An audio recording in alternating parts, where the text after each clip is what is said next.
Lorsque l'on aperçoit de loin la cathédrale d'Autun, on ne se doute pas être en présence d'un des édifices romans les plus caractéristiques du pays. En effet, la flèche qui l'assomme a été construite à la fin du XVe siècle, la foudre ayant détruit la vieille tour romane qui était à sa place. Flèche admirable, mais qui ne peut nous donner, pas plus que les chapelles latérales, une idée du véritable esprit de l'édifice.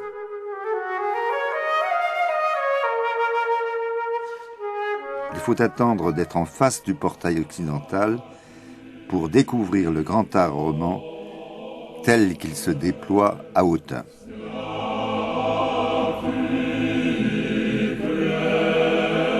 Et voici le célèbre tympan dit du Jugement dernier. Œuvre étonnante et admirable, mais qui n'a pas toujours été appréciée à sa juste valeur.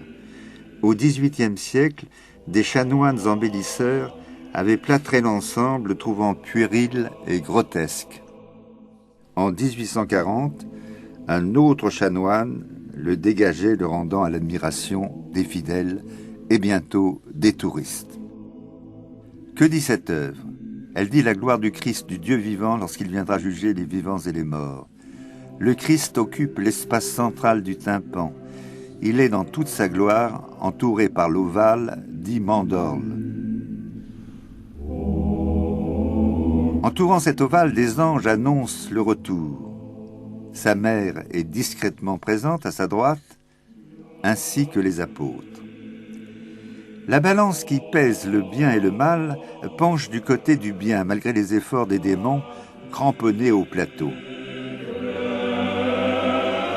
Sur le linteau, la foule des élus s'avance, les yeux levés vers le Christ. En haut, ils sont accueillis par les anges dans la maison du Père, figurée par deux petites fenêtres. Les damnés, beaucoup moins nombreux, sont écrasés, ils ne peuvent se relever. Désespérés, ils portent sur eux la source de leur malheur, la bourse de l'avare, le tonneau de l'ivrogne. De terribles mains les étranglent. Dans la voussure supérieure, les travaux des mois et des jours et les signes du zodiaque marquent le rythme de la vie quotidienne. Ils annoncent l'âge gothique où l'homme va retrouver pleinement sa place.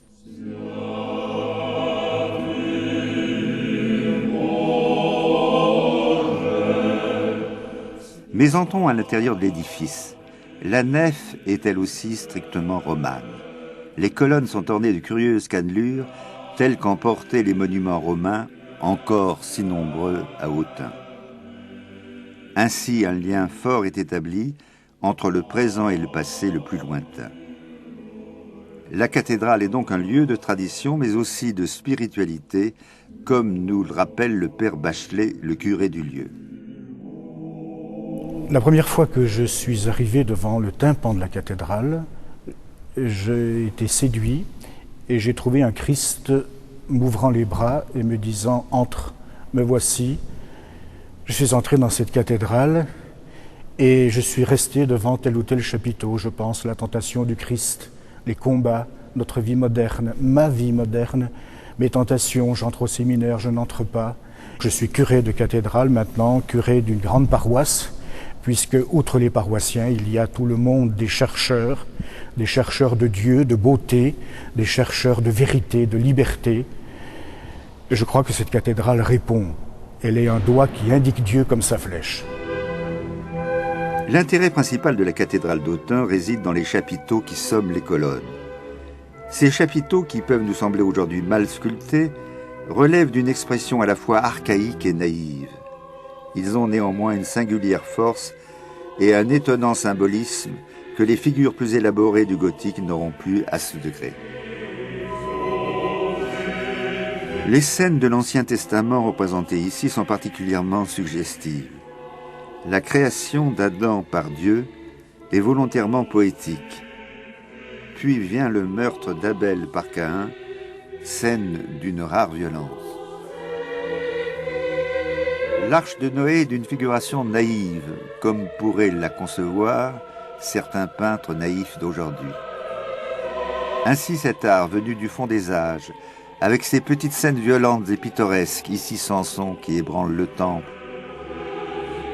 Là, les enfants dans la fournaise nous enchantent par la leçon qu'ils nous donnent, empreinte de sentiments religieux et de mystère.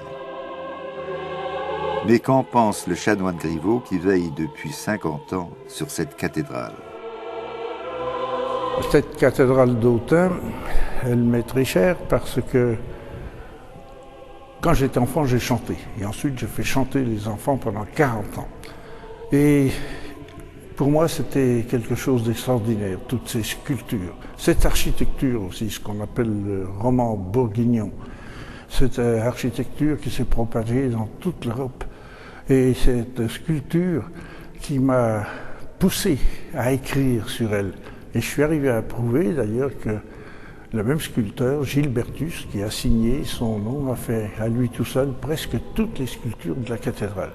Alors pour moi, c'était un événement. J'ai étudié tous les détails des sculptures, les coups de ciseaux et tout cela, et je suis arrivé à cette conclusion. Je fais un livre très important à ce sujet-là, et je continue de travailler et de penser à toute la spiritualité de ces chapiteaux.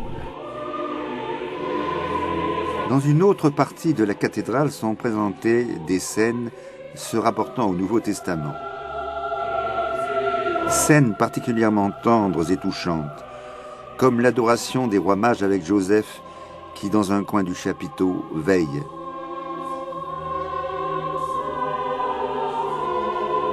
Le sommeil de ces mêmes rois mages invités à passer leur chemin, et la fuite en Égypte avec ces curieuses roulettes sous les pas de l'âne, certains y voyant la reproduction d'un tissu représentant la scène avec des boutons.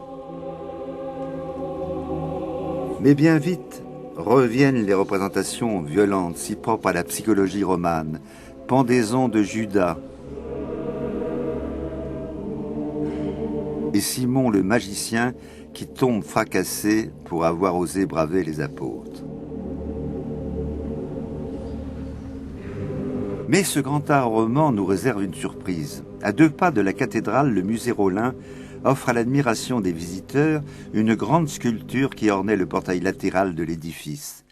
C'est une grande Ève entièrement nue, d'une poésie et d'une tendresse indéniables, mais aussi d'une sensualité inattendue.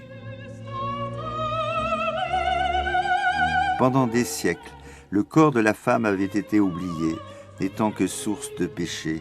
Et voici qu'il renaît ici à Autun et ailleurs avec les troubadours. Moment unique qui nous renvoie à l'apparition de la beauté féminine dans la sculpture de la Grèce antique. Le musée Rollin recèle bien d'autres merveilles provenant toutes de la cathédrale, et en particulier le tombeau de Lazare, honoré en ce lieu, avec ses 2 sœurs Marthe et Marie venues de la lointaine Palestine, selon la tradition, pour évangéliser la Gaule. Sculpture d'une rare intensité. Lazare, mort une seconde fois, puisqu'il avait été précédemment ressuscité, est désormais définitivement disparu. Mais il est toujours présent, ne serait-ce que dans la pensée et le chagrin des femmes qui l'accompagnent. Marie-Madeleine, souvent confondue avec la Marie de Béthanie, a les bras ouverts. Et Marthe, celle qui récriminait contre sa sœur Marie, est cachée derrière son voile pour s'abîmer elle aussi dans la méditation. Un peu plus loin, Saint André, seule présence masculine, lui aussi se recueille. Telle est la belle leçon de ce tombeau. Mais la cathédrale d'Autun recèle d'autres, plus tardifs il est vrai, comme celui de Pierre Janin et de sa femme.